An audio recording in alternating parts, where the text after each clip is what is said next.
اللهم صل على سيدنا ومولانا محمد معدن الجود والكرم وآله وبارك وسلم صلاة وسلاما عليك يا سيدي يا رسول الله صلی اللہ تعالی علیہ وآلہ وبارک وسلم۔ آج 22 جمادی الاخری ہے اور جمعہ کا دن بھی ہے، اور آج کے دن کو جو نسبت حاصل ہے وہ سیدنا صدیق اکبر رضی اللہ تعالی عنہ کا آج یوم عرس ہے۔ آج کے دن آپ کا وصال ہوا۔ اسی مناسبت سے آپ کی سیرت، آپ کی عظمت و شان، اور بالخصوص حضور نبی کریم صلی اللہ علیہ وسلم کے بعد خلیفہ اول ہونا، اس کے بارے میں چند باتیں انشاءاللہ میں عرض کروں گا۔ اللہ رب العزت ہمیں حضور نبی کریم رؤوف الرحیم صلی اللہ تعالی علیہ وآلہ وبارک وسلم سے محبت کرنے، آپ کے صحابہ کرام ان سے محبت کرنے، اور حضرات اہل بیت اطہار رضوان اللہ تعالی علیہم اجمعین ان کی محبت ہمیں عطا فرمائے اور ان کی اتباع نصیب فرمائے۔ اللہ رب العزت قرآن مجید میں ارشاد فرماتا ہے، سورہ توبہ آیت نمبر 33، اور یہی مضمون سورہ صف میں بھی ہے۔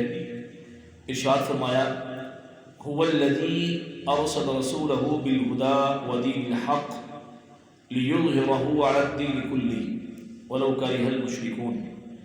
اللہ وہی ہے جس نے اپنے رسول کو ہدایت اور سچے دین کے ساتھ بھیجا تاکہ اسے تمام دینوں پر غالب کر دے، اگرچہ مشرکوں کو ناپسند ہو۔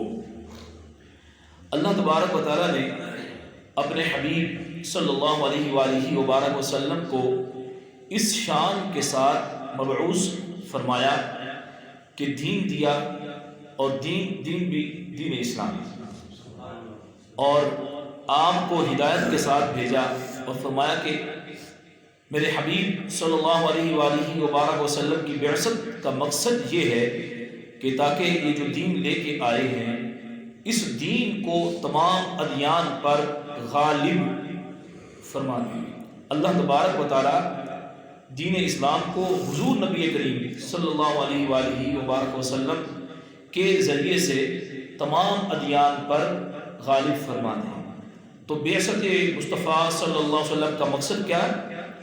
کہ تمام ادیان پر دین اسلام کا غلبہ ہے۔ تو اسلام جو ہے یہ اس کا جو مقصد ہے وہ کیا ہے؟ غلبہ۔ اللہ تبارک و تعالیٰ دین اسلام کو غلبہ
باپ بن گیا، میرا بیٹا حافظ قرآن ہے، میری بیٹی حافظ قرآن ہے۔ یہ قرآن جو ہم تک پہنچا یہ بھی حضرات صحابہ کرام کا ہم پر احسان ہے۔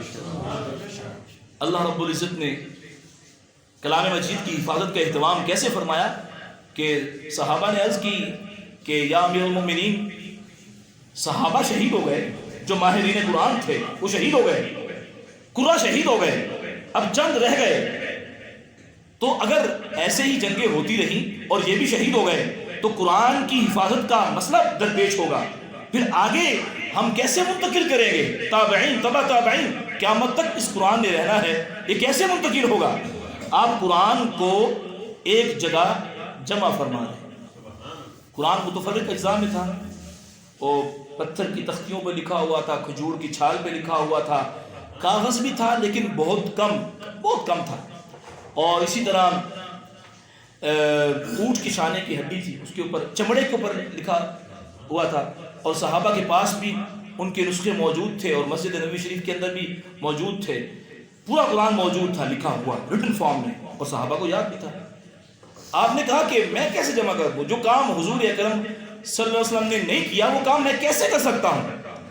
تو جناب سیدنا فاروق اعظم رضی اللہ تعالیٰ عنہ کہنے لگے کہ اگرچہ یہ کام حضور نبی کریم صلی اللہ علیہ وسلم نے نہیں کیا لیکن یہ کام خدا کی قسم ہے بڑا اچھا، یہ خیر کام ہے، اس میں امت کا نفع ہے، فائدہ ہے۔ اب ان لوگوں کے لیے بھی اس میں درس فکر ہے جو کوئی ہم اعمال صالحہ کرتے ہیں جس کا تعلق حضور صلی اللہ علیہ وسلم کی محبت سے ہے، وہ کہتے ہیں یہ دیکھو بدعت ہے، یہ کہاں لکھا ہوا ہے، کون سی حدیث میں ہے، یہ کام تو صحابہ نے نہیں کیا، صحابہ بڑے عاشق تھے، تم بڑے عاشق ہو۔ تو یہ اس روایت پر غور و خوض کیجئے، وہ فرماتے ہیں کہ اگرچہ یہ کام حضور نے نہیں کیا لیکن ہے کام بڑا اچھا۔ جناب صدیق اکبر فرماتے ہیں مجھے شرح صدر ہو گیا، اللہ رب العزت نے میرے سینے کو کشادہ فرما دیا، اور اس کام کی اہمیت جو ہے یہ میرے دل میں ایسی راسخ ہو گئی کہ اس پر میں متفق ہو گیا۔ پھر آپ نے ایک کمیٹی تشکیل دی، بورڈ تشکیل دیا، سیدنا زید بن ثابت رضی اللہ تعالیٰ عنہ اس کے ہیڈ مقرر ہوئے، اور پھر قرآن یوں جمع ہوا اور قرآن ایک جگہ پر جمع ہو گیا۔ صحابہ نے بتا دیا کہ جو کام خیر پر مبنی ہو، اچھا ہو، تو وہ ایسا نہیں کہ وہ ناجائز و حرام ہو جاتا ہے بلکہ اس کی برکات ملتی ہیں، جس کی بڑی مثال یہ قرآن پاک کا جمع کرنا ہے، قرآن پاک کو ایک جگہ جمع کر دینا۔ تو یہ بتائیں کتنا بڑا احسان ہے۔ اگر قرآن پاک جمع نہ ہوتا تو بتائیے آج ہماری کیفیت کیسے، کتنا مشکل ہو جاتا کہ ہم سن کے یاد کرتے، ہمارے پاس ٹیکسٹ اس کا نہ ہوتا، متن نہ ہوتا تو ہم کیسے اس کو یاد کر پاتے۔ یہ امت پر کتنا بڑا احسان سیدنا صدیق اکبر رضی اللہ تعالیٰ عنہ کا۔ اللہ رب العزت ہمیں ان سے محبت کرنے کی توفیق عطا فرمائے۔ اللہ رب العزت حضرات صحابہ اکرام علیہ رضوان کے اسوہ کو اپنانے کی توفیق عطا فرمائے۔ اللہ تبارک و تعالی ہمیں پکا سچا مومن بنائے۔ سیدنا صدیق اکبر رضی اللہ عنہ کی سیرت سے یہ بھی پتہ چلتا ہے کہ جہاں ظلم ہوا آپ نے تلوار اٹھائی، آپ مسلمانوں کے حق کے لیے نکلے۔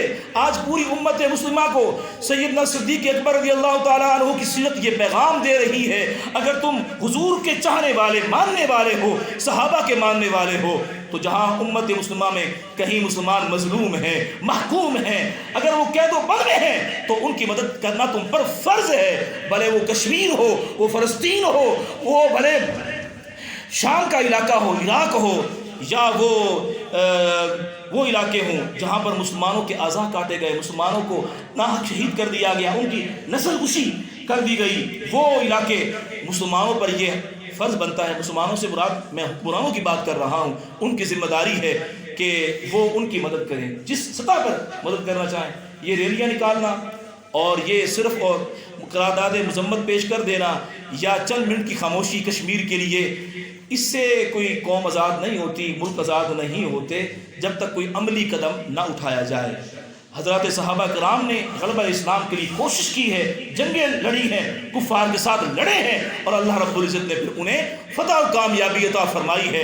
اور قرآن کہتا ہے کتنے ہی قلیل لشکر تھے جو اب سے اپنے سے زیادہ کثیر پر غالب آ گئے۔ تو غلبہ کس کی طرف سے ملتا ہے؟ رب کی طرف سے ملتا ہے۔ جب بھروسہ رب پر ہو تو اللہ رب العزت پھر فتح و کامیابی عطا فرماتا ہے۔ آج کے اس خطبہ جمعہ کی آخری بات اللہ رب العزت ہمارے کشمیری بھائیوں کو آزادی عطا فرمائے اور دنیا بھر کے مسلمان حکمرانوں کو عقل سلیم عطا فرمائے، ان کی اخلاقی اور مالی اور عملی طور پر مدد کرنے کی توفیق عطا فرمائے۔ صرف بیان سے کچھ نہیں ہوتا جب تک وہ عملی کوشش نہ کریں۔ اللہ رب العزت فلسطین کو آزادی عطا فرمائے، آمین بجاہ النبی الامین صلی اللہ علیہ وسلم۔